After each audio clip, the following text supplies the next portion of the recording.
Yeah, she was easy to find this time, Sergeant. What's the matter? You think you got a blonde hidden in here? Sorry, sir.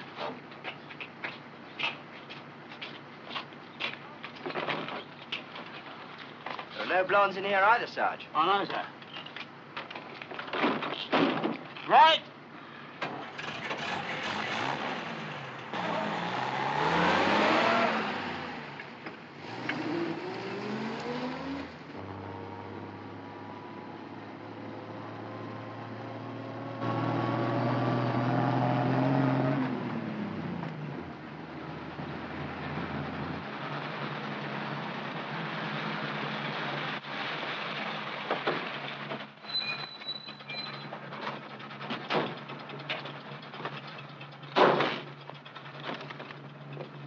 Oh, well, here's your precious rocket safe and sound. At least the part of it that matters. I'll get the film. It should be dry by now. Right.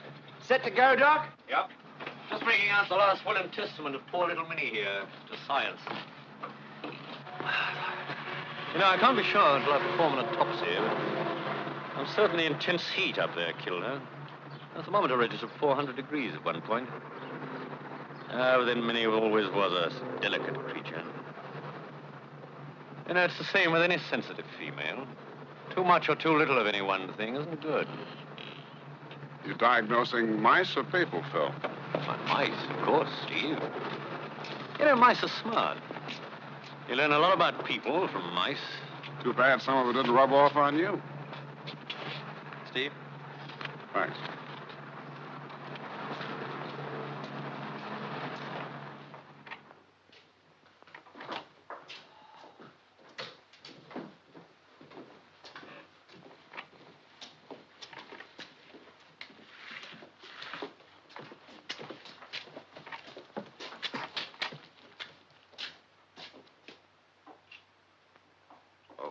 Blast. Drop something, Toby? No, but one of these tubes is leaking. Now I can't be certain of the rate of evaporation of trinamine. That must be a terrible blow. I wish I were a fuel expert, Toby. Or a super engineer like Steve. Why this sudden yearning, Phil? I thought you were convinced that you'd already achieved perfection. Whereas no American believes that. We'd better go and report to the old man. He'll be getting impatient. Ah, here they are. Did you find it all right? Got it right here, Professor, all ready for running. Fine, fine. The takeoff film is all ready. Oh, General, please forgive me my bad manners. Gentlemen, General Hayes, who has spent the day with me, represents the Defense Council. This is Dr. Stephen Mitchell, our chief structural designer, head of our engineering department. How do you do, sir? How do you do? We were fortunate enough to borrow him from the United States government. I've heard great things about your work, Dr. Mitchell, both at White Sands and elsewhere. Dr. Philip Crenshaw, he's our head biologist. It is, of course, essential to establish the living conditions up there. Dr. Crenshaw, I know what great problems you have to solve. I'm quite sure you'll solve them speedily and efficiently. Thank you, General. And last but not least, Dr. Toby Andrews.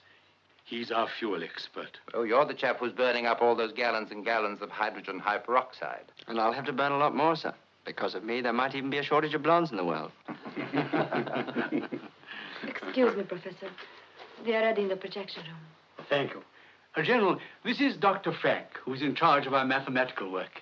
How do you do? How do you do? And a more charming mathematician I could not imagine. Thank you. Well, if you're ready, we could go into the projection room now. This way? Yes.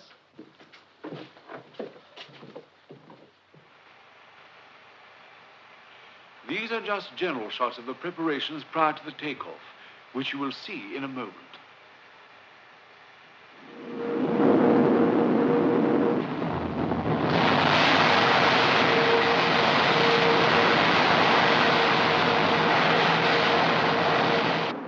The rocket is now 20 miles up.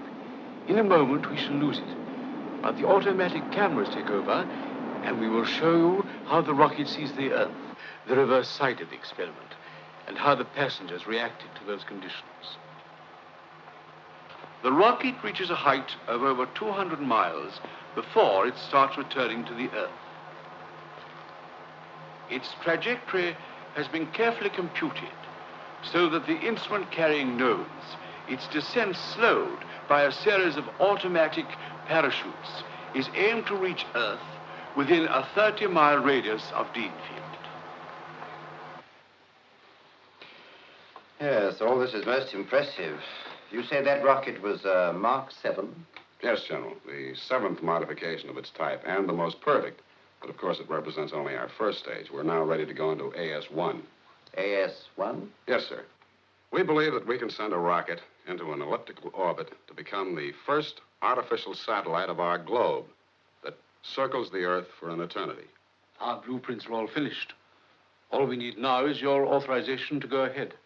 Yes, Dr. Kepler. There are still a lot of financial and technical details to be gone into, and that's going to take a little time. I shall be only too happy to answer all your questions, General, providing you give us the right answer at the end. Steve, I'm so excited. Do you think it'll be all right? Of course it will. After all the time and money they put into this, they've got to go through it. And the old man looks pleased.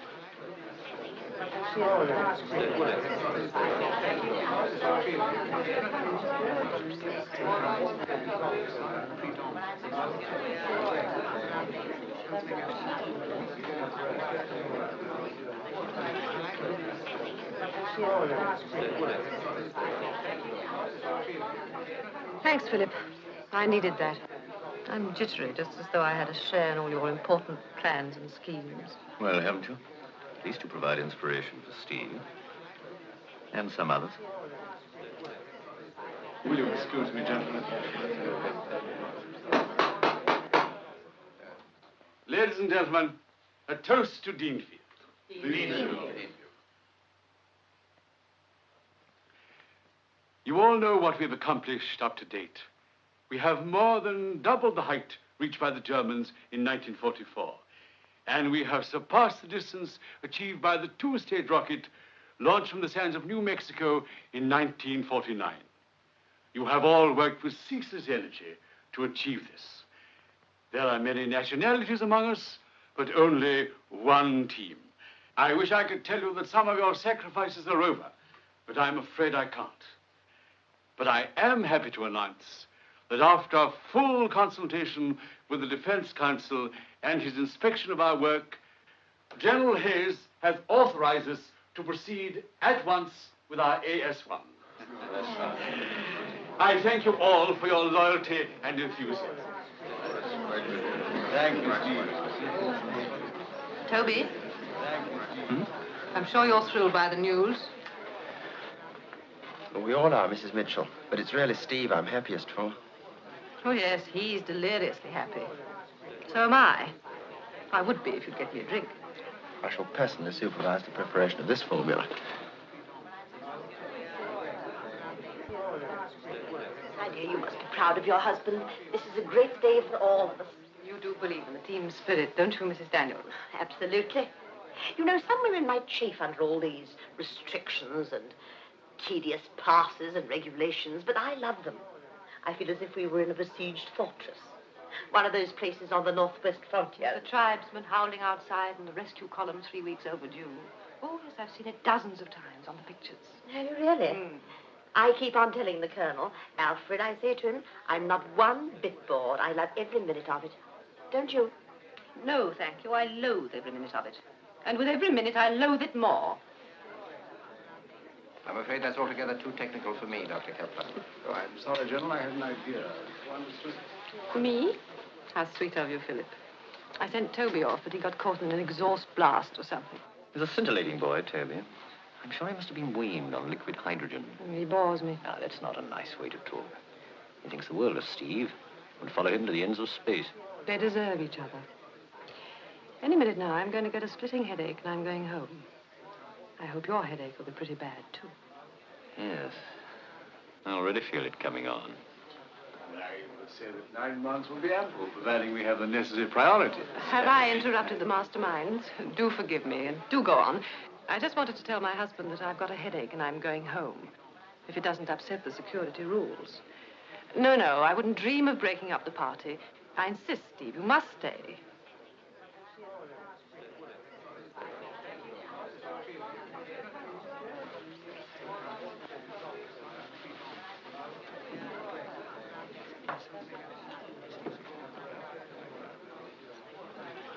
Off so soon? Yes, I think I've had enough. I've got a bit of a headache. Seems like an epidemic of headaches this evening. Oh. Well, take some aspirin, Toby. You'll feel better in the morning. And tell the old man I've gone, will you? You must feel proud, Steve. Proud and happy. Happy? It's a very inexact word for a higher mathematician, Lisa. Don't make fun. Isn't it the only thing that counts? The achievement of the mind. The creative effort. I don't know. All I do know is that we can do almost anything with matter or energy. We've streamlined science, but as for the human being, we're still muddling around in the Stone Age as far as our emotions are concerned. But I suppose you have it all neatly reduced to equations and theorems. Oh, yes. Very neatly. Well, good night, Steve. And thanks. Good night, Lisa.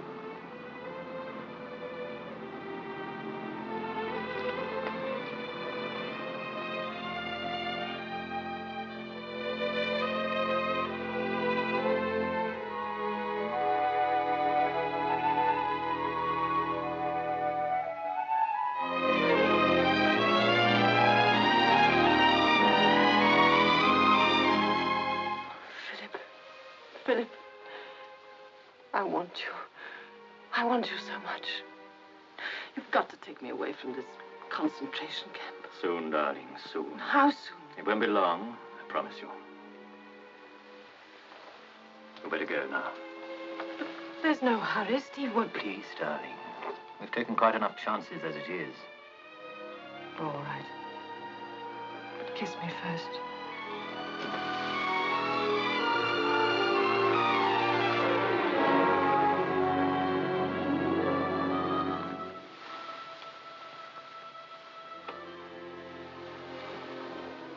Now you can give me a cigarette.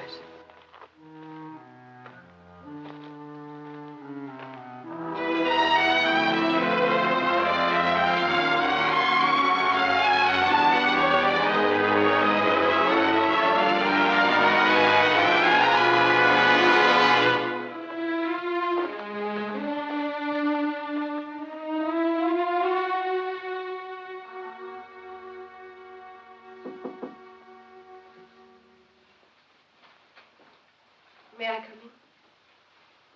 Of course. What a mess. Let me tidy it up. Oh, no. Leave it till the morning. Mrs. Donovan is happy when she's got something to do. And you didn't come back to tidy up. A mind reader. There are some minds I can read. Why am I so selfish? I should be happy now that we got what we wanted. But I'm not. I know you're not. I wish I could help. She'll destroy him. I know she will. Not Stephen. What is happening already? I've noticed it. You're not a woman. You wouldn't know. But you can't destroy something you don't possess. Tonight, I had the feeling that she suddenly realized how utterly apart from Stephen's world she really is. So did I. Lisa, let me get you a transfer. To the United States, perhaps. Oh, no one need know the real reasons. And it will give you time to think your way out of all this. Sweet of you to want to help me. But it's my own private battle. Running away won't help. You're like my own child, Lisa. Anything I can do. I know. If I want to have a shoulder to cry on, I'll come to you.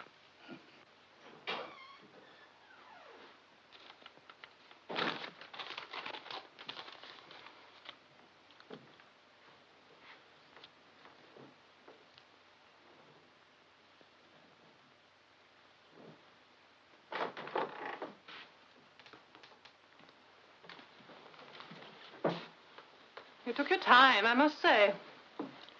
suppose the party was a lot more fun after I left. I didn't stay long. I took a walk. I wanted some air. Well, I'm glad you're back at last. I want to get some things straight. Please, Vanessa, it's 2 in the morning. I don't care what time it is. I've found it. Oh, you needn't stare. You know perfectly well it's the letter from Universal Electric. Oh, there's nothing sacred about And it. yet you hid it. You were afraid that I'd find it. Stop it, Vanessa. You're being childish. Am I? Aren't you childish, clinging to this job at army pay when you got this offer at 4 times the salary? You know I can't quit. Slaves, that's what you are, all of you. Slaves in white overalls. You can't even blow your noses without permission from security. You knew what you were doing when you married me. I told you then that we might have to stay at Deanfield for several years. But the work was top secret. Well, suppose you did. I never dreamt it'd be like this. I can't even choose my own hairdresser. I have to be content with one that's passed as a good security risk. Our letters are censored. They stick their noses into our pots and pans. They... Oh, I'd stand it if I knew you couldn't do better, but there's this offer, and you simply ignored it. I have to finish what I start, Vanessa. How long will it take you to finish what you start? I don't know. 4 years, 5 years, maybe less. 4 years, 5 years, maybe less. Anyway, it's not really your job you're worried about. It's that precious Lisa Frank. Do you think I'm blind? How dare you walk out on me when I'm talking to you? Steve, I won't have you treat me this way. Go to bed, Vanessa. Oh, Steve. I only want the best for us. For you. Oh, if only you'd listen to me. If only... Go to bed.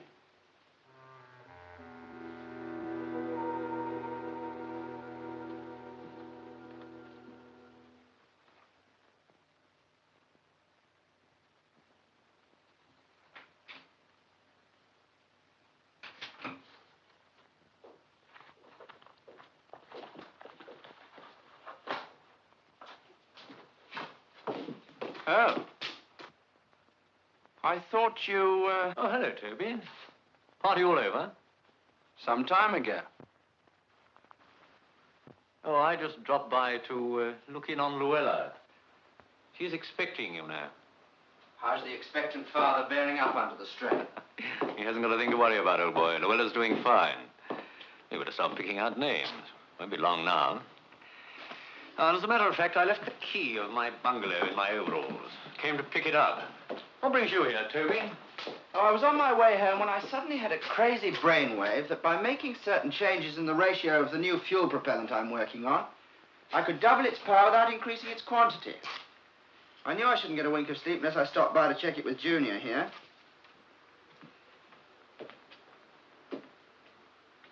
I wanted to see whether or not I was on the right track.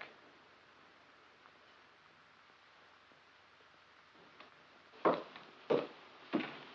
at least I haven't locked myself out. You're lucky having your own quarters. We small fry in the black hole have precious little privacy. Why, Toby, I thought you had all the fun in the world there. Toasting marshmallows, exchanging boyish secrets. Good night. Good night, Toby.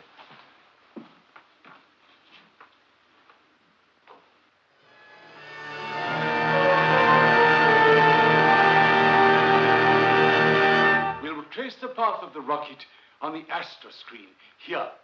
Over here, the instrument panel will show the height reached and the various stages at which the automatic instruments will begin their work. Dr. Frank will call out the figures, and its course will be plotted on this chart. We are aiming at a distance of 1,075 miles above sea level. Why that figure, Professor? Because at that height, we know the rocket will become a satellite of Earth. It will never return and will circle the globe once every 2 hours. We believe the 3-stage rocket is the answer. After a vertical takeoff, the first unit will carry it up almost 260 miles. This will drop off and fall back somewhere into the Atlantic. The second unit takes over and carries the rocket to 760 miles. And after this drops off, the third and final section continues under its own power, which will carry it into an eternal elliptical orbit round the Earth. And you believe that later on you can really achieve this on a larger scale? With my team, I am positive. Our calculations are decisive. Within 2 or 3 years, we shall be able to send up not only an instrument carrier, but a series of rockets containing the men and materials to build the first space station. You have the detailed report, sir. You know what we're trying to do. It still sounds fantastic to me. To build more than 1,000 miles up a space station. Have you considered the positions where we lose the race to get there first? An observatory that will at last pierce the secrets of space. Which will keep every part of the globe under constant surveillance. A stepping stone to the moon and to the planets, to whole new worlds. And, if necessary, a launching platform for atomic weapons. I hope we shall never have to use it for that purpose. No, but it'll be available if necessary. Oh. I, too, share Professor Kepler's hope that our space station will only serve peace. But we have been spending tremendous amounts of our defense budget on your work, Kepler, and we must be prepared for both peace and war. Ready, Professor. If you will take a seat here, sir. Certainly.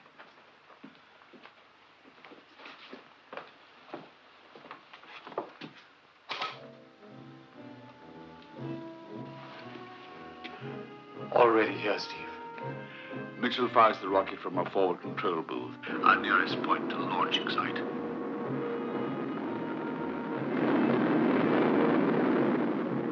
"50 seconds.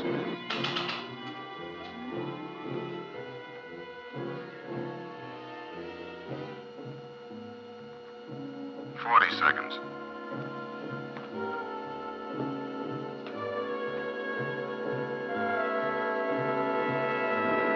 30 seconds. 25 seconds.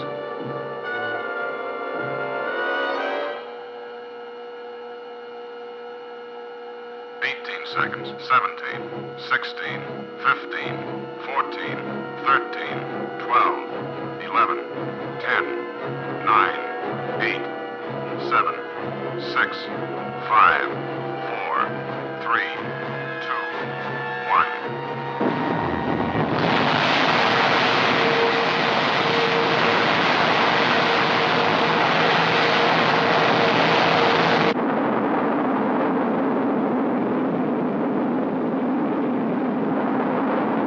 Altitude 24.9 miles. 24.9. Speed 180 miles per hour. 180. Gyropilot effective. Climbing at 86 degrees. 86. Acceleration 3.5 G. 3.5. Altitude 67 miles. 67. Speed 970 miles per hour. 970. Acceleration 6 G. 6. Altitude 260 miles. 260. Speed 2,040 miles per hour. 2040. Acceleration 8 G. 8. Tail section disconnected.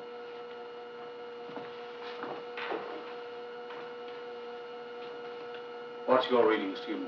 Steering jet's active. Rocket now climbing 48 degrees, exactly on scheduled course. Altitude 520 miles. 520. Speed 4,211 miles per hour. 4,211. Acceleration 10 G plus. 10 plus. Engines cut off. Why does it do that?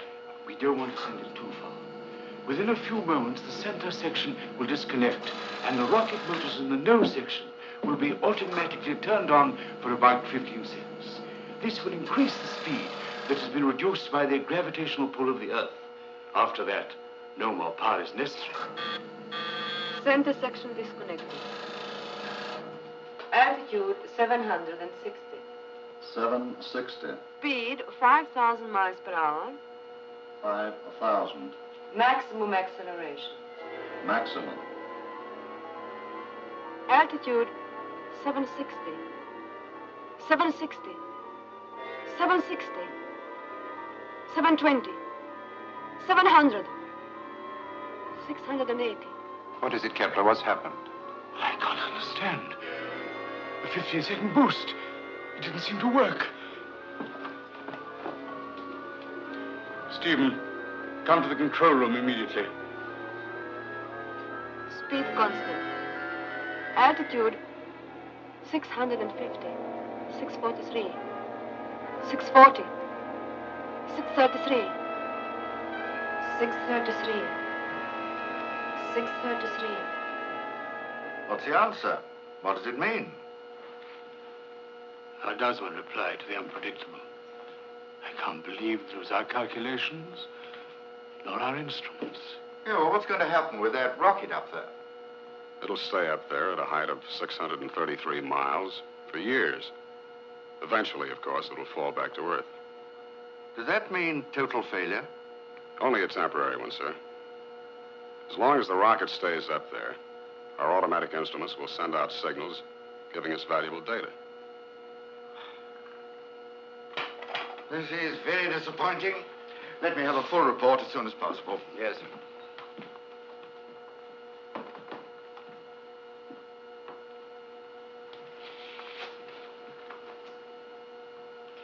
It will break his heart. No, not Kepler. We'll just have to start over again, that's all. You don't know him as well as I do, Steve. For months now, he's lived on his nerves. And on hope. They're all waiting in the assembly hall. Sir, I can't locate Dr. Crenshaw. What? But he was supposed to stand by to check the animal reaction in the discarded sections. I've looked everywhere for him, sir. I even picked up a couple of sergeants on the way. We searched every building and every room. And he hasn't passed through either of the gates. There's not a sign of him. Nor of Mrs. Mitchell. If what you just told me about Dr. Crenshaw and Mrs. Mitchell is true, it's very disturbing. Why? Because we're scientists, is that supposed to make us different from other people? That's the whole point. 2 people have disappeared and something went wrong with the rocket. If this was a normal experimental station, we could send out a general alarm and get the press and radio to help us find them. But we can't. Not a word of this can leak out. I'll get a hand-picked man from military intelligence here as quickly as possible. And of course, no one is to leave Deanfield. Yes, sir. I guarantee no one will.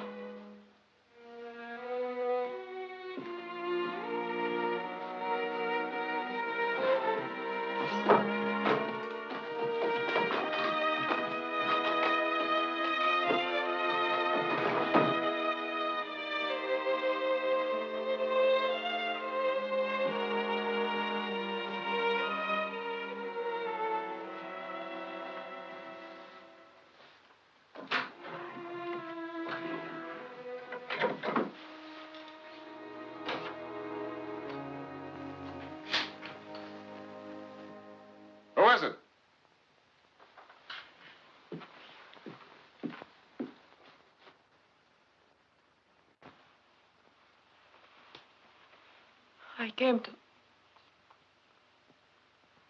I came to see how you were. I'm fine.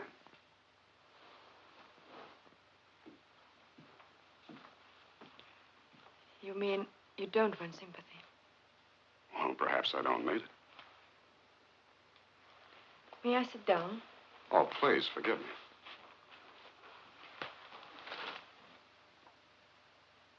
Don't you want to tell me about it? What are you driving at, Lisa? I mean that you're not being frank with me. Or with yourself. What do you mean? Steve, we worked together for almost 2 years now. I knew you weren't happy. Well, that's all over now. Slaves in white overalls, she called us. Maybe she was right. She was wrong, and you know it. Isn't that the greatest thing we're doing? Making the age-old dream of all men come true. Oh, Steve, you can't listen to the chatter of a spiteful woman who... I'm sorry. forgot you loved her. No. I didn't love her, Lisa. At least it wasn't that anymore. Why? I mean, why did you marry her? I just came along, a big American scientist on a hush-hush job with the government. Top secret stuff. She could see herself moving in high circles, living a very glamorous life.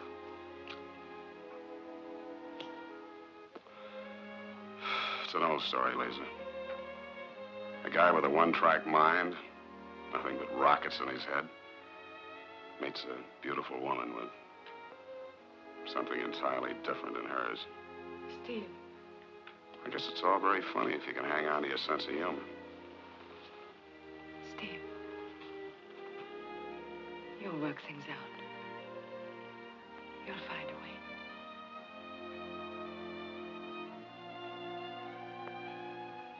Sure.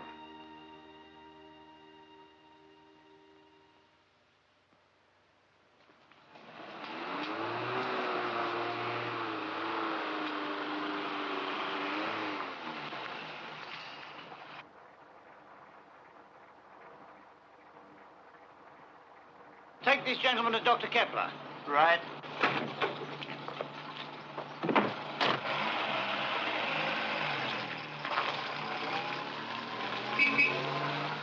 You must realize my position, Major Smith.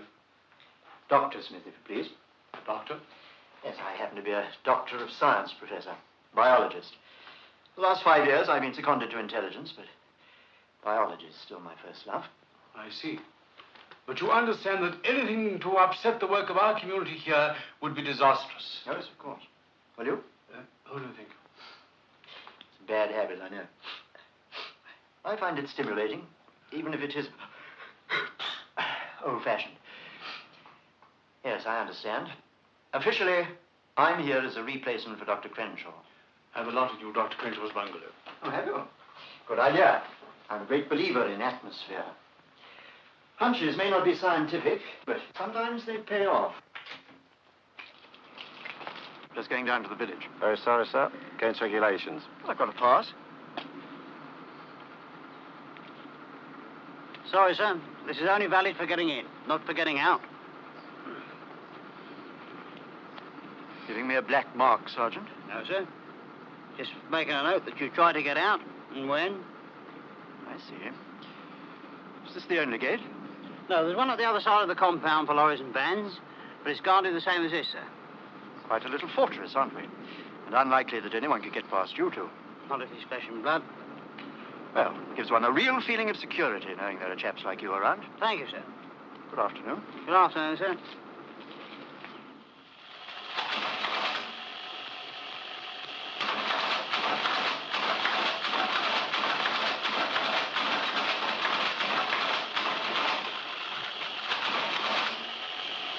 Morning, Dr. Peng.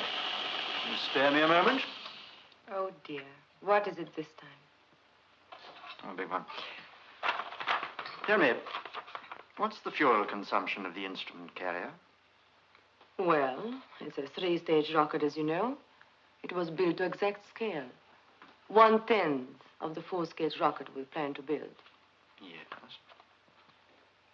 It carried 52.5 tons of fuel for the first stage. Of this, more than 90% would be used in the first 84 seconds. And what about the second and third sections?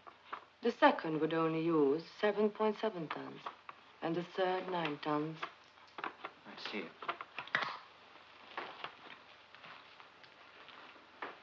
Now, suppose that a certain proportion of the fuel for the third stage should be inoperative.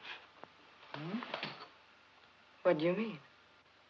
Well, say that by mistake in loading, the final part of the rocket had only 6 or 7 tons of fuel instead of the necessary 9 tons. Could that have caused the failure?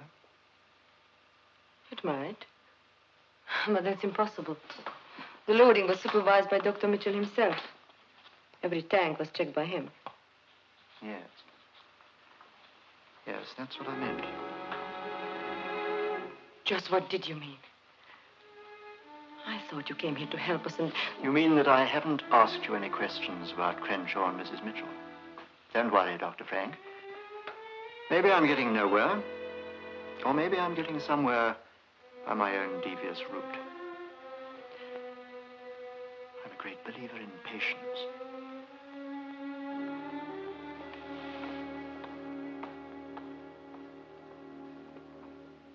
Rather depressing, all Crenshaw's personal belongings still around. Soda? Thanks. Feel as if I might bump into his ghost at any moment. Ghost? I should say he's very much alive. Do you think so? Somehow I smell death in this room. My grandmother was Irish, you know. Oh, that's nice. Oh, well, I may be wrong. Crenshaw was always a chap for looking after number one. I often used to tell him when we were at Cambridge that if he ever... Cambridge. We were at the same college, you know. Then Dr. Crenshaw must have been the most remarkable student. I happen to know he was at Oxford. Oxford? He can't have been. You were never at college with him. Why are you lying about it? Now, look here. Ever since you came here, you've done nothing but pump me and the rest of us. Just what are you up to?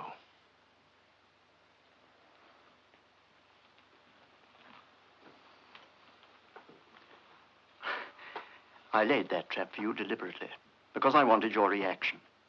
I know Crenshaw was at Oxford. Oh, very good.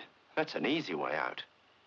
But I also happen to know that he took a degree in Germany, a degree in engineering, a fact which he was very careful to conceal. Andrews, I'm here to find out what happened to Crenshaw and that precious rocket of yours.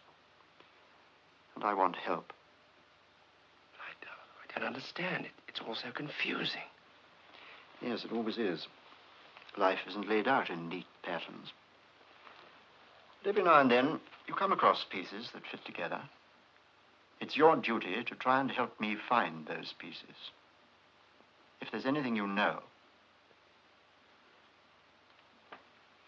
Yes. It's a funny thing. It was the night of the party. I'd gone back to the laboratory to do some extra work on a new fuel formula. Yes? And there was Philip. He said he'd forgotten the keys of his bungalow. But he hadn't. It was a lie. Was it now?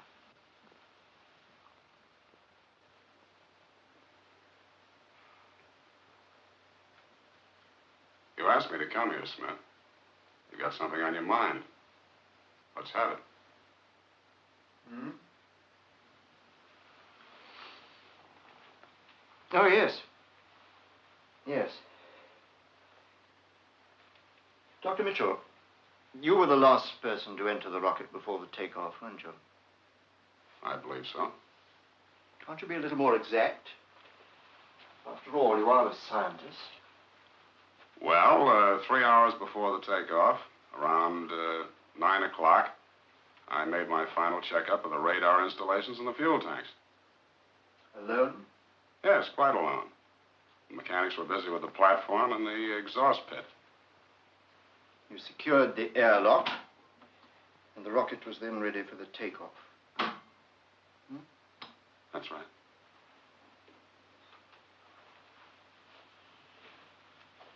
Dr. Mitchell, did anyone else have access to the inside of the rocket after you left? Well, the airlock could have been opened, yes. But it's a rather lengthy and cumbersome operation. Yes. Yes, I see.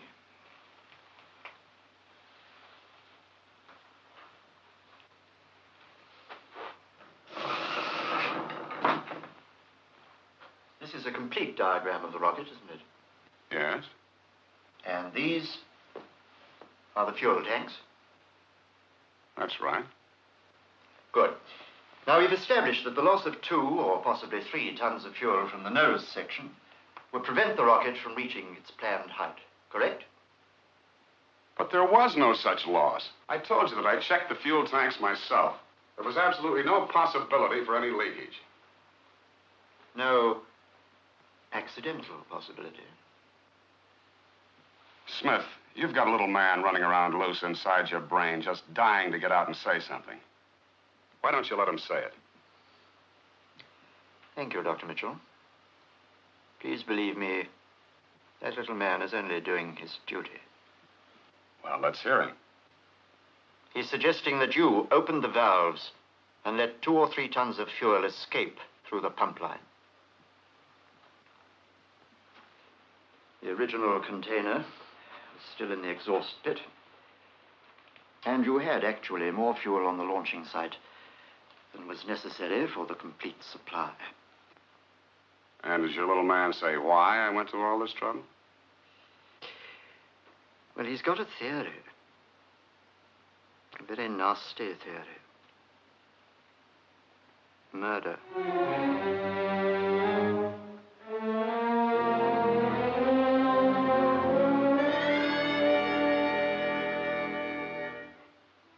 He's a cute little fellow, isn't he? Very cute. And shrewd, too. He's suggesting that you trapped your wife and Dr. Crenshaw together, killed them, and hid the bodies in your house. Then when dusk fell, you took them to the launching site. One of the trolleys was seen at the back of your house. You had more than an hour alone at the launching site. You drained the fuel tanks, stuffed the bodies inside, and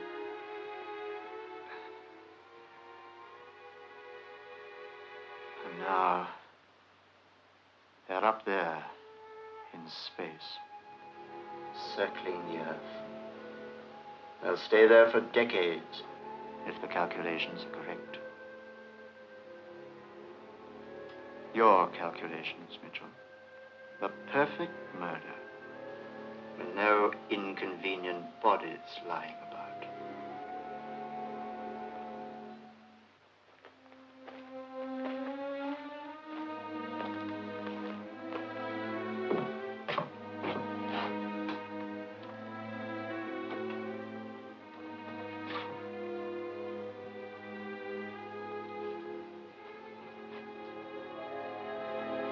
It's late, Smith. You've had a busy day. Going around accusing other people of murder must be pretty tiring. You need some sleep. This won't take long. Something I want to tell you. Something that may even make you change your mind about not talking. It's about Crenshaw.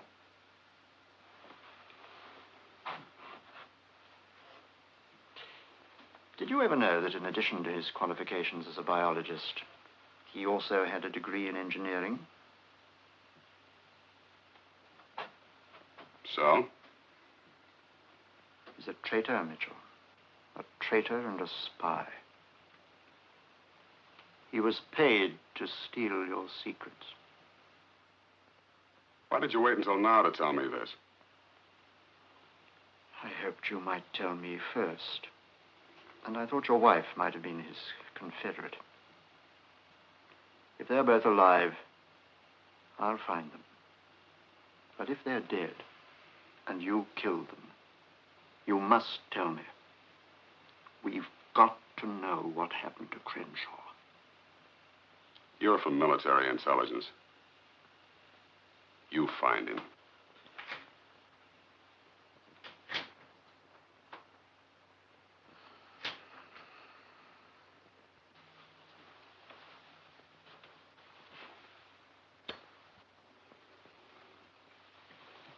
Steve.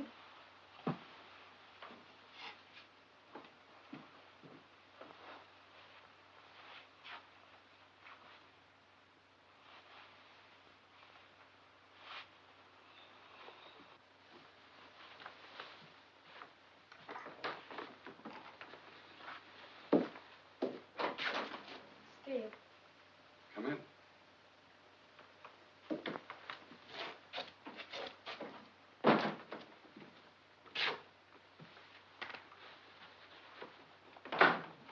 I think I found it. Found what? The cause of the rocket's failure. I think it would. Steve.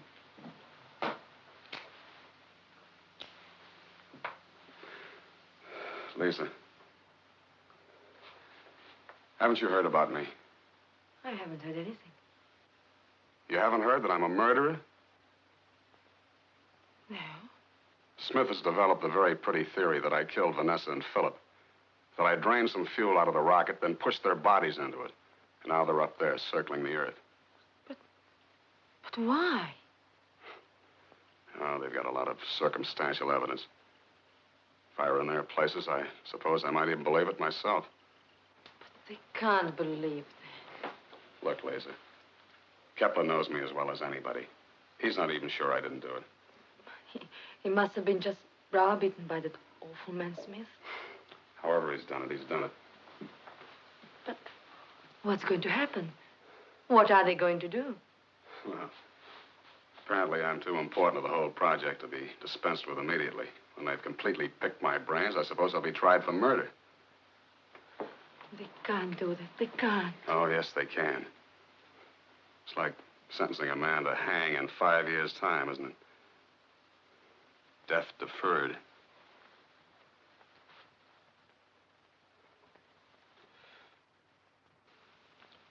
Steve, I think I've got the answer. You must listen to my theory.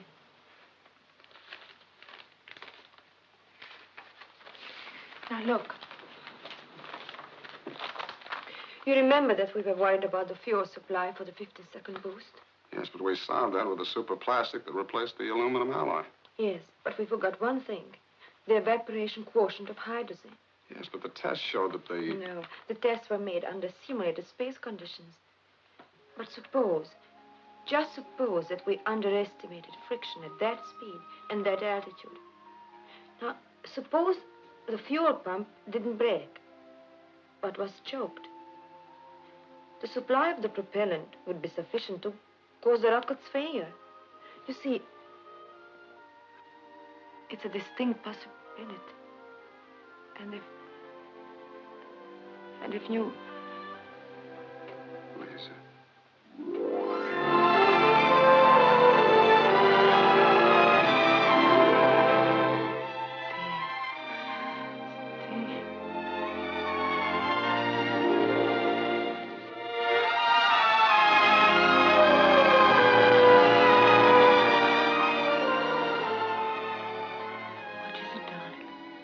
We mustn't forget that they think I killed Vanessa and Crenshaw. I can't have you brought into this. I don't care. Oh, I love you so much. Don't you see? We can work it out together. Prove them wrong. You and I. Yeah. Maybe we can. And I think Lisa's theory is completely feasible. And it's the only one we have that fits all the known facts. It would be the answer to a lot of things. Would it explain the disappearance of Crenshaw and Dr. Mitchell's wife? There was no way for them to get out of Deanfield. You want conclusive proof, is that it, Smith?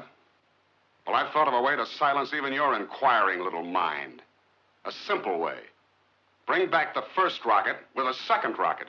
Only somebody's in that second rocket. Me. Stephen, you're mad. I can't let you talk this way, Stephen. We're not ready to think about things like this yet. Our spacesuits are still experimental. We don't know the effect of pressure and acceleration on the human body organism. We've set up fruit flies, guinea pigs, mice, and monkeys. We know enough to take a calculated risk. But not enough to involve a human life. Well, it's my life. And not a very good one unless I can prove the bodies are not in that rocket. Your life happens to be my responsibility. I value it more than your attempt to prove a point. Professor Kepler, ever since I've come to Deanfield, I've had one idea in mind. And that's to design the first rocket ship to carry a human being. With what we know now, I'm confident that I can do it. Yes, I am trying to prove a point. But not the one that you're thinking of. That's only incidental to the main point, the conquest of space. No one knows better than you the progress we've made toward that end. And no one knows better than you. But until a human being, a trained human being, makes the first rocket flight, we're at a standstill as far as future development is concerned. Now, who better to go than an accused murderer who was also a scientist. Dr. Mitchell, I shall recommend that permission be granted.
I had a feeling you would be here, Steve. Darling. Well, this time tomorrow, I'll be up there somewhere. Oh, Steve, I'm so frightened.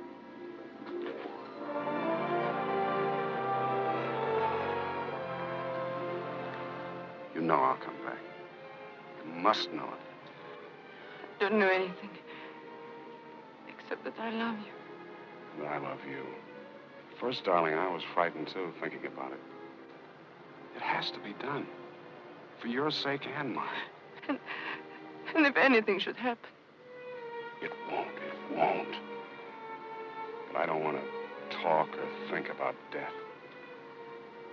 Not on a night like this.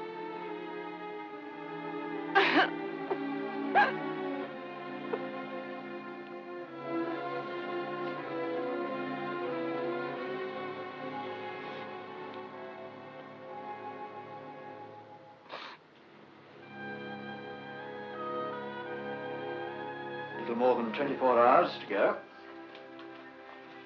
Well, I think we can safely say that the security arrangements are foolproof, can't we, Colonel? They were always foolproof. And yet, 2 people disappeared, either into space or into the outside world. I thought you definitely excluded the second possibility. Yes, I thought I had. But there's a nagging little voice that keeps on saying, what if you were wrong? What if you were wrong? I knew, of course, that Mrs. Mitchell wasn't happy here. She told my wife that she hated the place. Still, whatever happened, I know it wasn't because my men fell down on the job. Why, except for one man, I've had the same security personnel for 3 years. Well, that's as it should be. What did you say? I said, except for one man, I've had the same security personnel. One man? Why didn't you tell me before? Who was that one man? Corporal Rogers. Where's he gone? Well, his enlistment was up and he went home. What's all the excitement about? Hurry up, Colonel. I want his address. Right, I'm looking for it. Give it to me. I'll find it. Corporal Rogers? Yes.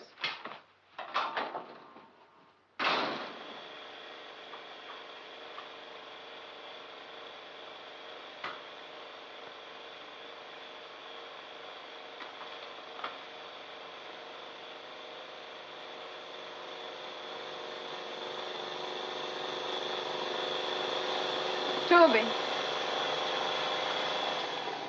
Toby, I want to talk to you. Come in. It's about Steve. Toby, he can't make the trip alone. I want you to volunteer to go with him. Toby, I'm only asking you to volunteer. I didn't ask you to go with him.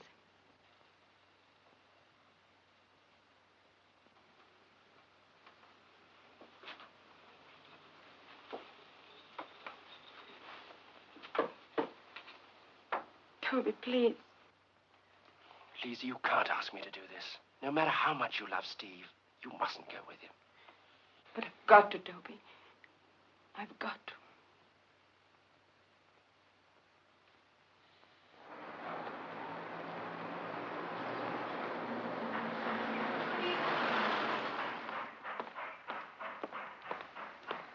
Where's number 24? Down there.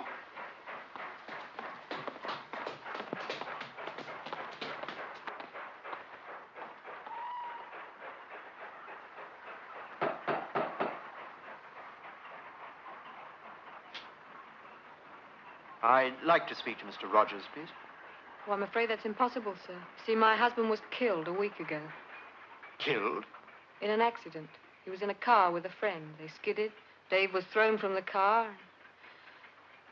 I'm terribly sorry, Mrs. Rogers. This friend, could you give me his name or address? His name? Well, I know Dave called him Phil. He was on the same station as Dave, but I only saw him the once, the day he called for my husband. Would you recognize him? Yes, that's him, all right. He didn't have a lady with him by any chance, did he? No. All I know is Dave had some sort of a business deal with him, something to do with a boat. What sort of boat, do you know? Well, I did hear this Phil mention something about Whittingley and a trawler. What's all this got to do with Dave? I can't stay to explain now, Mrs. Rogers. I'm in a great hurry, but you'll be most helpful. Thank you.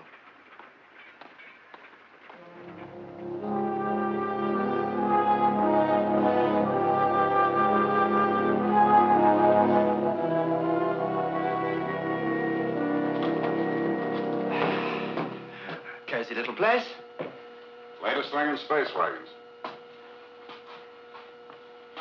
Steve, how are you going to do it? Do what? Bring back the other rocket. Well, what I have to do is synchronize my speed with the AS-1, move alongside, secure it with the magnetic grapples, and then I can bring it back using the extra parachutes for a double landing. Sounds anything but easy to me. Still, if you say it can be done. Let's say that, according to the best scientific calculations, it's entirely possible. How'd you feel? You really want to know? No. I guess I feel the same way. Still, I might as well get used to it. What are you talking about? Look, Steve, I don't know why you're really doing this, and I don't care. But scientifically, I'm just as much involved in this experiment as you are.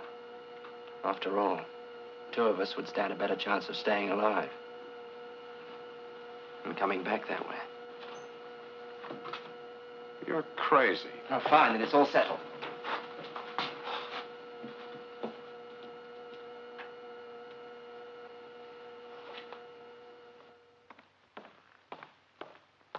What? Yes, I want the whole district sealed off. 12 search parties at least.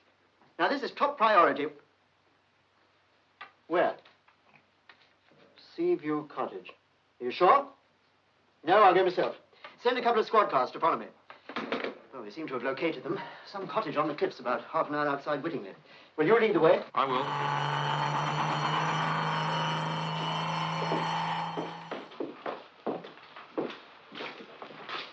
Only 6 hours to go. Have you checked everything, Steve? We'll give it a final checkup in a few moments. Just thought I'd say goodbye now. Well, good luck. And my best wishes for the success of your enterprise. Thank you, John. Would you excuse us for a moment, sir? Yes, of course. I just saw Lisa, and she asked me to tell you she won't be here for the takeoff. She thought you'd understand. Of course. Steve, it's still not too late. Won't you reconsider the matter? We can't disappoint Dr. Smith, can we? No. If anything should go wrong, you'll take care of Lisa, won't you?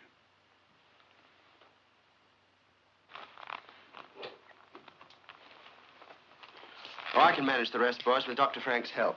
Oh, you better check the intercom line. Right, sir.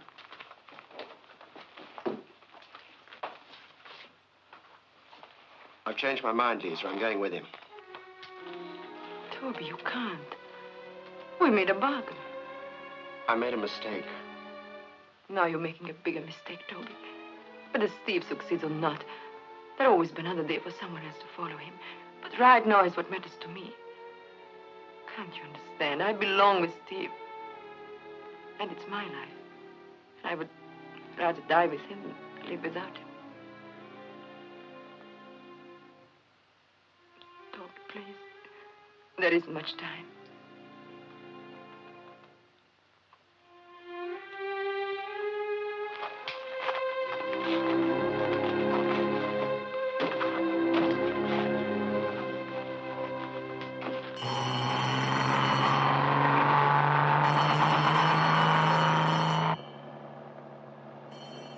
How much further is it? Just over the brow of the hill, sir. You can't see it from the road.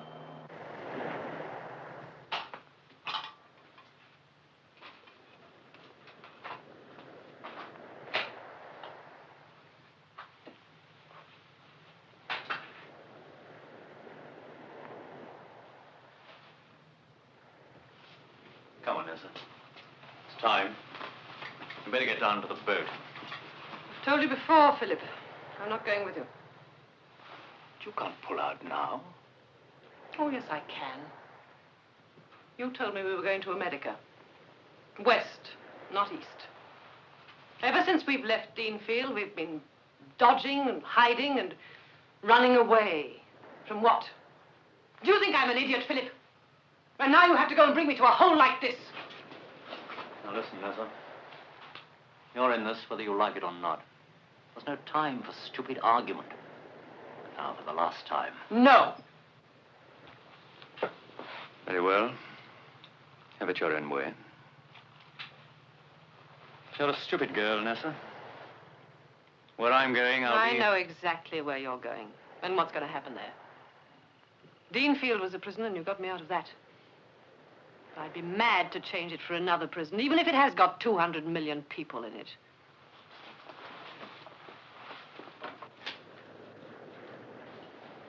Then it's goodbye, Nessa.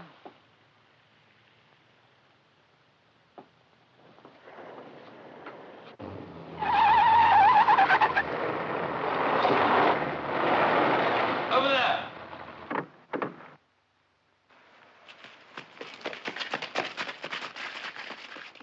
No, Philip. No! No! No! I'm sorry it had to end like this, Nessa. But you know too much for me to leave you behind. You had your chance, but you wouldn't take it. You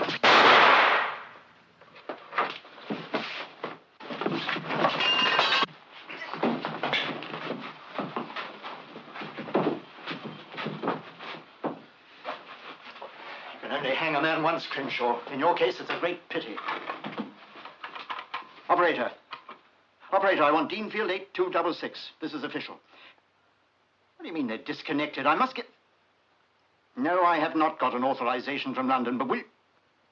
Oh, all right, never mind. Take good care of him. Yes, sir. Pray to God I shall be in time. Is Dr. Andrews ready yet? I think so, sir. Jones and Gray came out of the cubicle when I went to fetch the new valve. All right, let's have the helmet.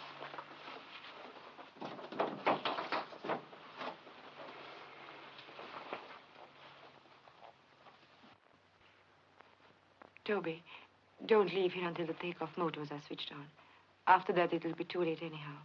And please, don't let anybody come in here until then. Lee's all right.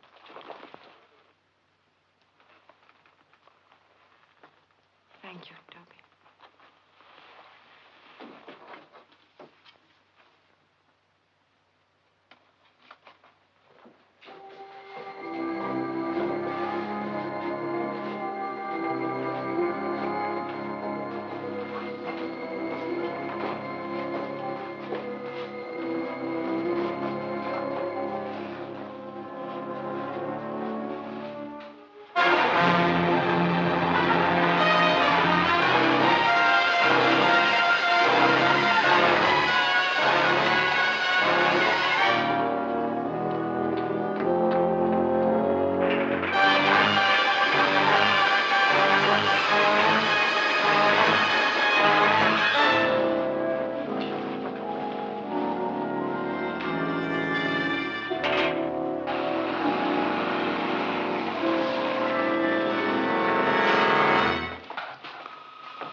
Are you ready, Steve? 30 seconds to go, Professor. The first few minutes after takeoff are the critical period. We still don't know how the human body will react to the tremendous acceleration. We've done everything in our power to protect Mitchell and Andrews, but...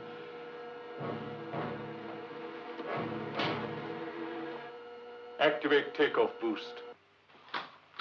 One to 5 jets active. 6 to 10 jets active. All takeoff jets in action.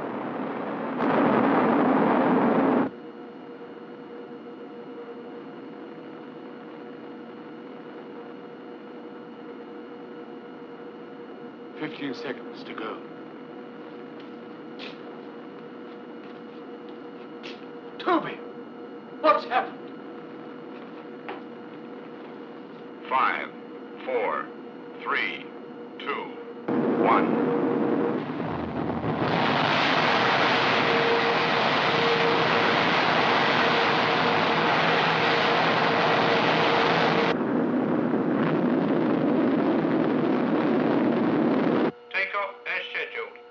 Why is he alone? He's not alone, sir. Excuse me, sir.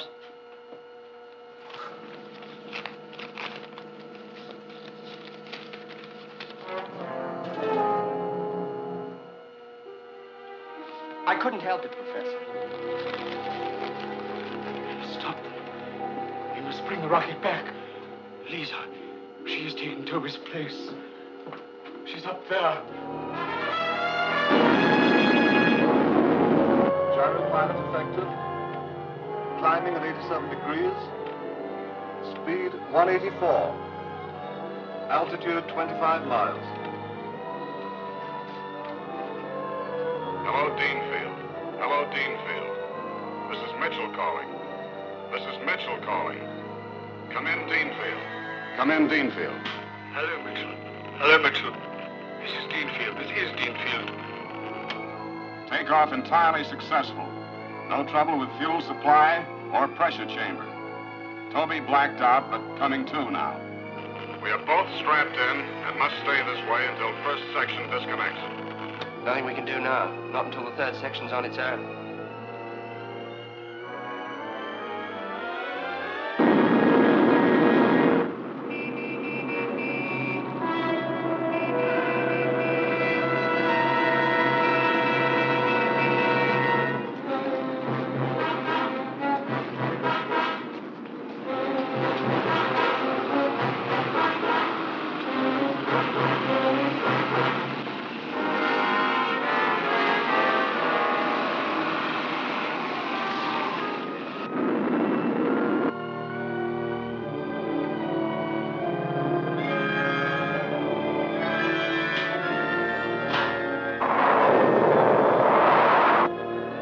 Section disconnected. Altitude 256 miles. Acceleration 8G. Getting hot. Switching on air conditioning now. No sense of speed. No feeling of any kind. Pressure up to normal. Removing helmets now.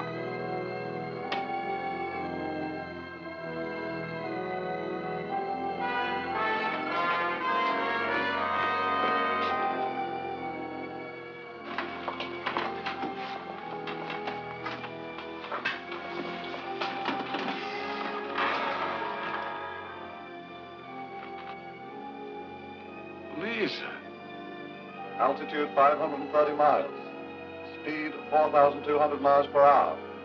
Engines cut off. But where is Mrs. Mitchell? Where is she? She's dead. You made your choice, Steve. I made mine. Lisa.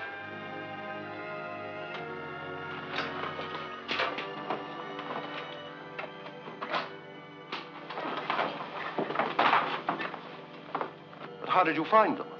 How did they get out of Deanfield? You gave me the clue, Colonel. I did. I blame myself for my own stupidity.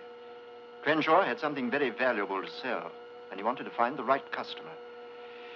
Mrs. Mitchell was as much taken in by him as we were. And now she's dead. You sent them up there. Them? Lisa's with him to prove that you're wrong. AS-2 calling Deanfield.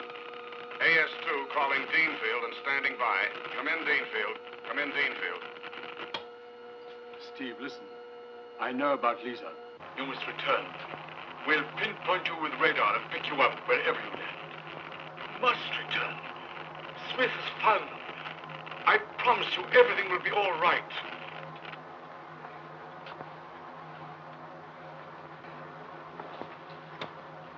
Our speed now 5,000. Must disconnect center section.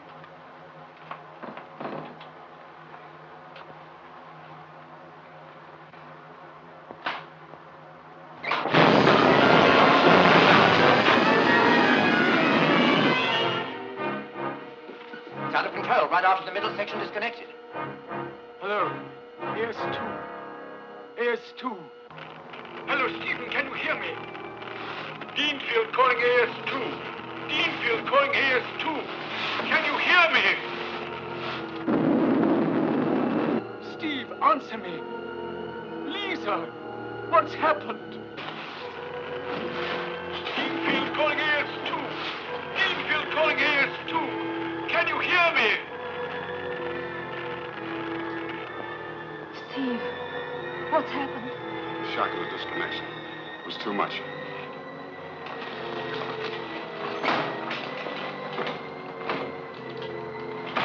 Answer me, answer me.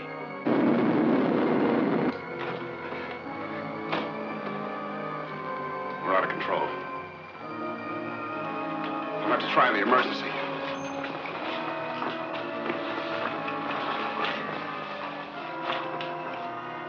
It's jammed.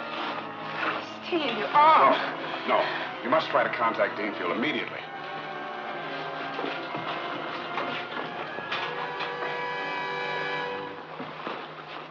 Deanfield, can you hear me? Can you hear me? Listen, Professor. There is no way back. Steve. Lisa. Listen. Listen carefully. You must replace the final section lining with stronger absorbent. Rocket principle, all right. Only needs strengthening. Someone else must follow us so that all this won't have been in vain.